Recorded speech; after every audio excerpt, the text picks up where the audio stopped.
Hi friends, welcome to our channel. ఈరోజు వీడియోలో నందీశ్వరుడు గురించి తెలుసుకుందాం. శివుడు మనకు అసలు ఈ పేరు వినగానే పార్వతి, గంగ గుర్తుకొస్తారు. అలాగే మరొకరు కూడా మనకు గుర్తుకొస్తారు. అదేనండి నంది. నంది శివుని వాహనం.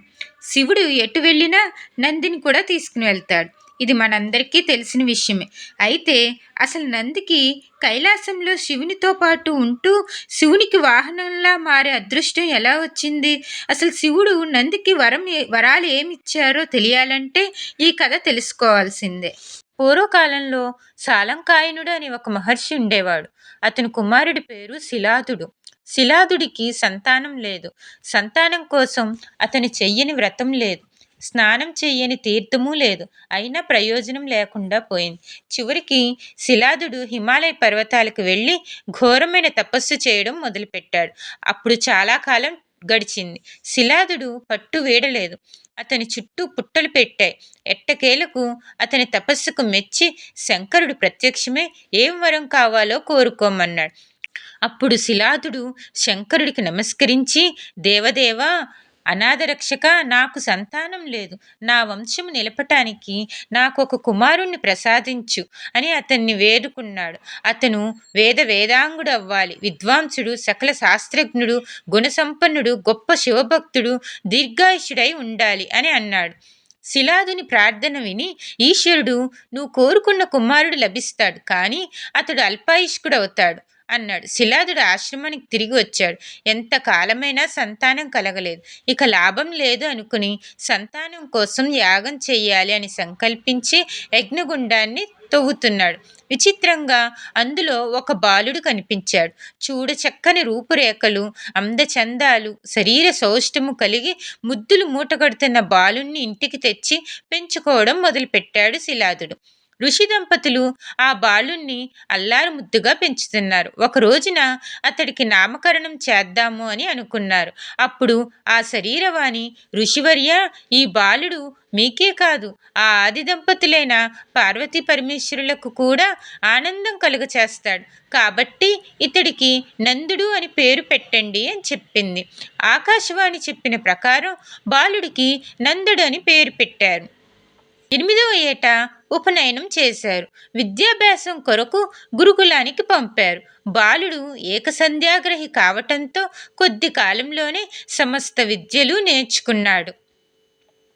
ఒక రోజున శిలాదుడి దంపతులు నందుని దగ్గర కూర్చోపెట్టుకుని ఆశ్రమ ప్రాంగణంలో మాట్లాడుతూ కూర్చున్నారు. ఆ సమయంలో సూర్యదేవుడు, వరుణుడు శిలాదుని ఆశ్రమానికి వచ్చారు. స్వాగత సత్కారాలు, కుశల ప్రశ్నలు అయిన తరువాత నందుని జాతకం చెప్పమని వారిని అడిగాడు.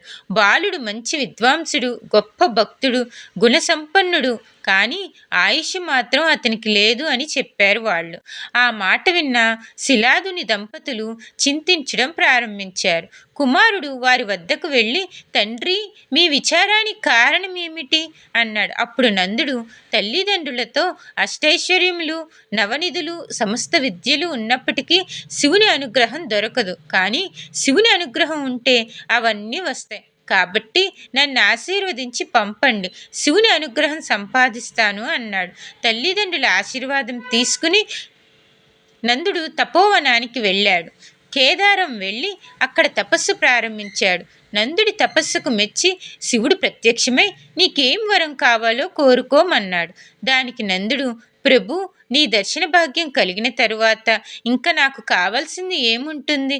ఎల్లవేళలా నీ యందే ఉండేటట్లు, నీకు సేవలు చేసేటట్లుగా నన్ను అనుగ్రహించు అన్నాడు. అతడి కోరిక మన్నించాడు శివుడు. దీర్ఘాయుష్మంతుడివై మాతో పాటు ఉండు అని వరమిచ్చాడు. తరువాత నందుడు శివునితో కలిసి కైలాసానికి వెళ్ళి పార్వతీ పరమేశ్వరులకి సేవలు చేస్తూ ఉన్నాడు. అతడి ప్రవర్తన శివుడికి బాగా నచ్చింది. ఒక శుభముహూర్తంలో శివుడు త్రిలోకవాసులను పిలిచి అందరి సమక్షంలో నందీశ్వరుడికి గణాధిపత్యమునిచ్చాడు. శివుడు నందీశ్వరుడితో, నీవు నా భక్తుడవు, సందర్భం వచ్చినప్పుడు భృత్యుడివిగా నా వాహనానివి ముల్లోకాలను జయించగల బల పరాక్రమాలు కలిగి ఉంటావు. నీ తల్లిదండ్రులు, తాత ముత్తాతలు 5 తరాల వారు నా రుద్రగణాలలో చేరగలరు అని దీవించాడు. ఈ రకంగా శిలాదుడి కుమారుడైన శివుడి వాహనమైన నందీశ్వరుడైనాడు. ఇది నందీశ్వరుడి కథ.